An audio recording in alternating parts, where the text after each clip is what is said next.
All right, so Uncle Zach is my brother. Oh, when I was in college, my parents adopted him, and he was 2 months old when he came to live with us. And I was away at school, but because we had a new baby, I started coming home more during holidays. And let me just say, he was like the cutest baby ever. He had those beautiful eyelashes that like everybody wants, and beautiful eyes, and just beautiful skin and the softest hair. And his personality, he was always happy.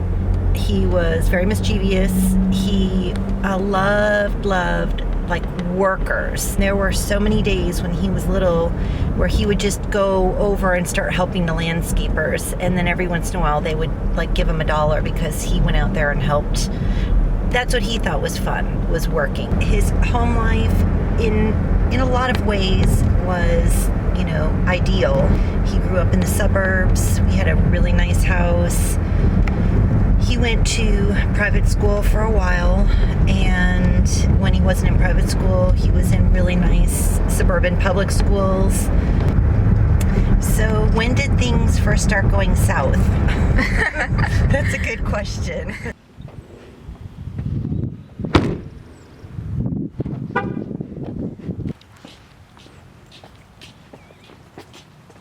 In time to call yet? Oh, no, he hasn't called yet. He should be calling in about 15 minutes. Okay. Lois Bruce, And who are you gonna visit with? Zachary Spear. Okay. Hold on a second. Hey, man. Hey, Zach. How you doing? Hey, I'm Amy. good. Zachary is my son. We adopted him when he was 2 months old, and he was the cutest baby ever. And we thought we were the luckiest people in the world. 2010, I caught residential burglary on my father's house. Give it to Ramirez. I'm sorry, give it to Ramirez. Don't give it to Ramirez. No. Give it to you. Yeah, it'd be hell. It's gonna be hell, man. We gotta Wait till I get back. come give it to me. Hey, look. Hold on, I'm sorry. That's fine. Bring it to me. Ain't no camera here. Bring it to me right now. I got it on me. I have it on me.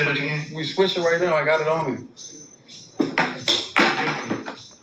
Hold on, y'all. That's fine. The most important thing. That'll be nothing, right? Motherfucking remote. The TV. Telling you, them bitches. I had that bitch cut. Yeah. So I'm sorry. So what were you saying? Oh yeah, 2009 residential burglary at my father's house. Drug abuse, and led up to that. He thinking it was gonna help. It didn't. It think it created me to be here longer and stay locked up, because this isn't rehabilitation. Yeah. It's not. And, and I don't have any regrets, but at the same time, I don't think I would advise anybody else to adopt a kid who has fetal alcohol syndrome, because it puts you through hell. It really does. And sometimes I get involved in other people's problems. That's kept me in here. Somebody else say, man, look, this messed up. We gotta take a stand for this. And I'm like, yeah, you're right. That involves everybody, not just him. Yeah, I've gotten multiple fights. I have mob actions, which are more than one person against one or two people. Batteries on the staff assaults, all type of stuff. Self-harms, all type of stuff. I just started, I've always been doing what I was doing, but really the self-harm it came up these last 2 bits. Other than that, you fight, because if somebody does something that makes you look inferior or weaker, you got the predators on deck that are gonna prey on that. When he's discovered drugs at about 14, that's when he really started stealing. Drugs. What kind? Weed, marijuana, acid, the cocaine. I've done a lot of drugs, shit. I smoked leaf, PCP, shit. Well, leaf's different than PCP, but it's the same shit. A lot of shit. Ecstasy, MDMA. Yeah. Not just, MDMA, like back in the day when It wasn't all those young white kids like your age. I'm getting high off MDMA and acid and chalk. That's just rough. You can only have all of your stuff stolen for so long. I mean, I just could not keep my purse by my side every second of the day that I was home. I just, you're going to sit it down sometimes, and the minute you do, it's gone. Before he went into jail this time, he was only out for 2 months. He got out, 2 months later, he was back in. No, I got out 27 days later. I got back in. 27 days later. God. Yeah. I went on a vacation for 27 days. Yeah. And he had the ability to just focus and work really hard. He would come home with $5 or $10 because he'd be out helping the lawn guys. The lawn guy said, he's better than my regular workers.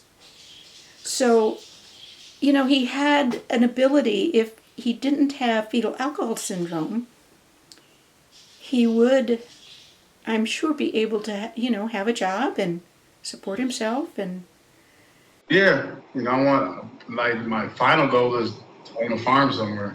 Sounds funny. That's ask Nana, she'll tell you. yeah.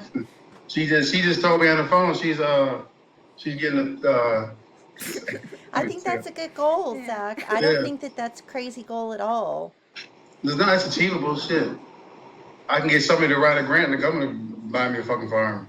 So I just gotta do what they want to do. Well, I gotta grow it and do what they want me to do. you For only real. need you only need like an acre or Or 5. you only need like $4,000 or $5,000 for a good grant writer and get a grant for a farm. Yeah.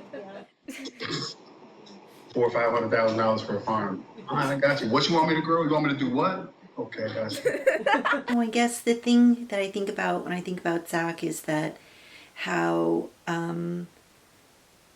happy and sad the situation is. It's like both things.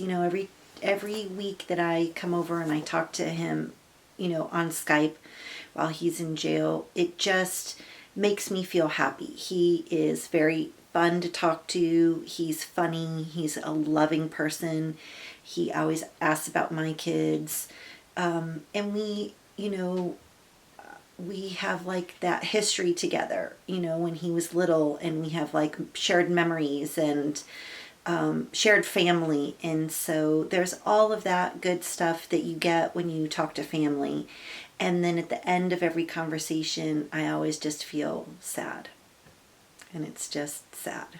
And that's how I feel. Ain't no way around it since this time zone shit been founded. Stretch my pockets, switch accountants. Postal if I'm not next to you. By coastal, I'm just one flight away. I just pray the plane never tide a wave. Pray never crash when you type my name. But fuck a text message, just call me back. I need a FaceTime. 2 hours ahead, don't waste time. Speed racer, she don't need to break lines. Just a payphone, need her on my hotline. 60 minutes, we be acting like it's Dateline. Take that shit straight into a date night.